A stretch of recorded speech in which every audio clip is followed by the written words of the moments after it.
आज आम्ही सन्माननीय राज्यपालांना भेटून त्यांना विनंती केली आहे की त्यांनी या सर्व परिस्थिती जी गंभीर झालेली आहे, मनोज जरांगे पाटील यांची प्रकृती फार अतिशय गंभीर आहे, त्यांनी अनशन सुरू केलेलं आहे, पाणी ते पित नाही आहेत, प्रकृती त्यांची खालावलेली आहे।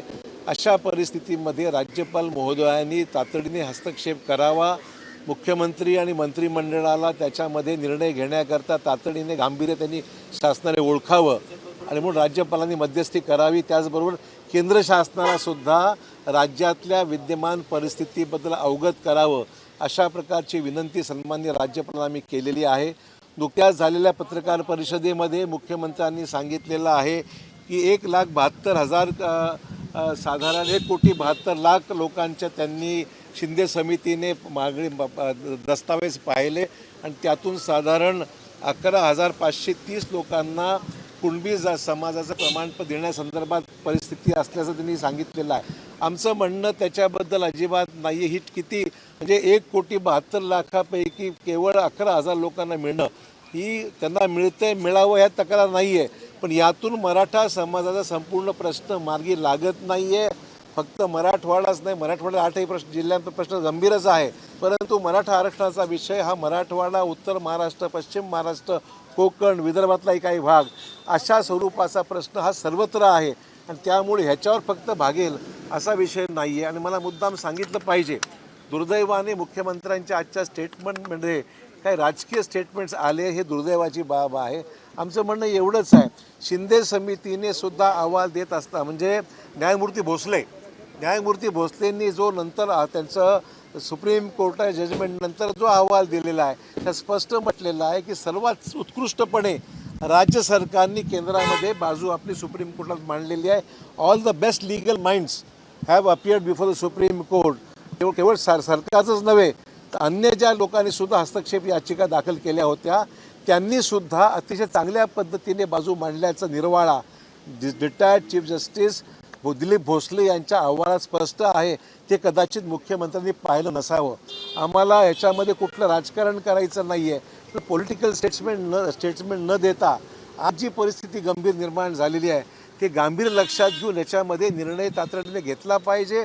कसा निर्णय घ्यायचा, काय निर्णय घ्यायचा, अनेक लीगल ऑप्शन्स आहेत। सर्वात उत्कृष्ट त्यांच्याकडे सल्लामसलत करणारे ॲडव्होकेट जनरल असतील, बाकी अन्य लोक असतील, पण हा निर्णय झाला पाहिजे। आज सुप्रीम कोर्टाने जी 50% मर्यादा घालून दिलेली आहे हा सर्वात महत्त्वाचा प्रश्न आहे आणि जोपर्यंत ही आरक्षणाची मर्यादा केंद्र सरकार ह्याच्यामध्ये लक्ष घालून काही निर्णय घेत नाही आहे तोपर्यंत आरक्षण देण्यासंदर्भामध्ये याच्यात मार्ग कसा काढायचा हे मुख्यमंत्र्यांनी सरकारची भूमिका स्पष्ट करावी। विधिमंडळाचं अधिवेशन राज्यामध्ये तातडीने बोलवावं आणि विधिमंडळाच्या अधिवेशनाच्या कालावधीमध्ये सर्व लोकप्रतिनिधीचं म्हणणं काय, एकीकडे आज प्रकाश सोळंकेंच्या घराला आग लावलेली आहे, त्यांच्या गाडीवर तिथे काही ठिकाणी दगडफेक होते आहे, काही ठिकाणी म्हणजे परिस्थिती चिघळत चाललेली आहे, हाताबाहेर चाललेली आहे आणि म्हणून तातडीने अधिवेशन बोलवावं, लोकप्रतिनिधीचं म्हणणं काय ते ऐकून घ्यावं आणि सरकारने या अधिवेशनामध्ये निर्णय घेऊन हा प्रश्न कायमचा मार्गी लावावा अशी विनंती आहे। आणि जरांगे पाटलांनाही विनंती आहे की त्यांनी सुद्धा थोडंसं मदत करून याच्यामध्ये आपल्याला थोडीशी प्रकृतीची काळजी घेतली पाहिजे। आम्हा सर्वांना त्यांची गरज आहे, महाराष्ट्र त्यांच्याकडे पाहतो आहे आणि म्हणून जरांगे पाटलांना विनंती आहे की त्यांनी आमची विनंतीला मान देऊन त्यांनी अनशन सोडवावं अशी विनंती आमची आहे।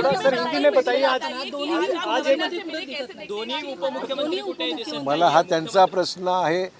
सरकारचे प्रमुख म्हणून मुख्यमंत्री असतात, उपमुख्यमंत्र्यांसुद्धा किमान दाखवलं पाहिजे की आम्ही सरकारच्या बरोबर या विषयात मुख्यमंत्र्यांच्या बरोबर आहोत। ते त्या काय अंतर्गत त्यांना माहिती आहे, पण मला एवढंच सांगायचं आहे हा विषय राजकारणाचा नाही आहे। समाजाला सुद्धा राजकारणाचा कंटाळा आलेला आहे आणि जो कोणी ह्याच्यामध्ये मार्ग काढू शकेल त्याबद्दल लोक आतुरतेने वाट पाहत आहेत आणि म्हणून आम्ही एक जिम्मेदार विरोधी पक्ष म्हणून, महाविकास आघाडीचे घटक पक्ष म्हणून हा प्रश्न मार्गी लागावा यासाठी आमचा सर्वांचा प्रयत्न आहे।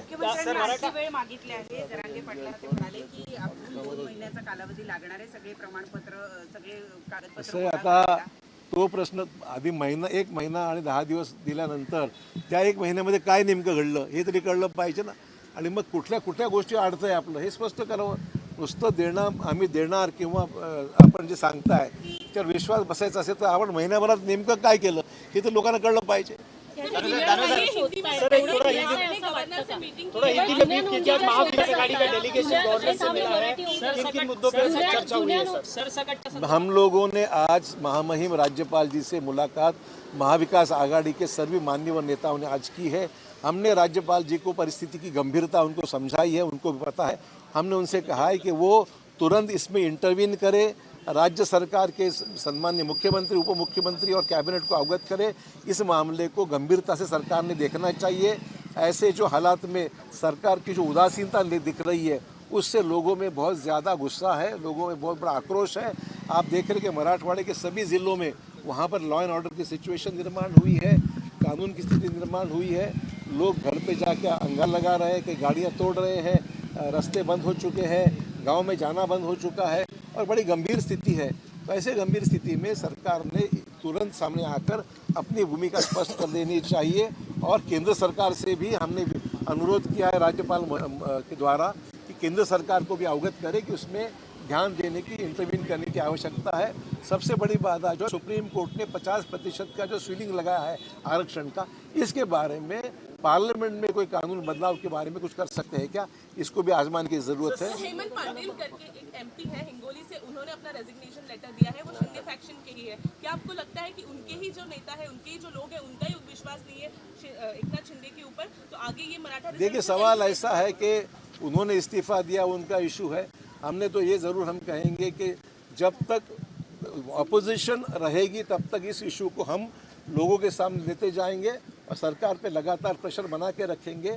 ये मराठा आरक्षण देने के बारे में सरकार निश्चित तौर पर एमएलए के घर को आग लगाई है, कैसे देखते हैं इस चीज को? एनसीपी एमएलए के निघाले, शांततामय पद्धतीने आंदोलन झालं, पण आता जे आंदोलन दिसत आहे त्यात हिंसाचार सुरू झालेला आहे, जाळपोळ होते, दगडफेक होते, आंदोलन भरकटलंय असं तुम्हाला वाटतं का? आंदोलन भरकटलं असं मी म्हणणार नाही।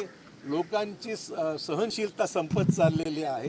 इतक्या वर्षापासून हा विषय सातत्याने प्रलंबित होत चाललेला आहे आणि त्याच्यामुळे लोकांची सहनशीलता संपलेली आहे, म्हणून हा विषय असं घडू लागलेला आहे। पण शांततेचं आवाहन कराल का? शांततेचं आमची विनंती राहणारच आहे।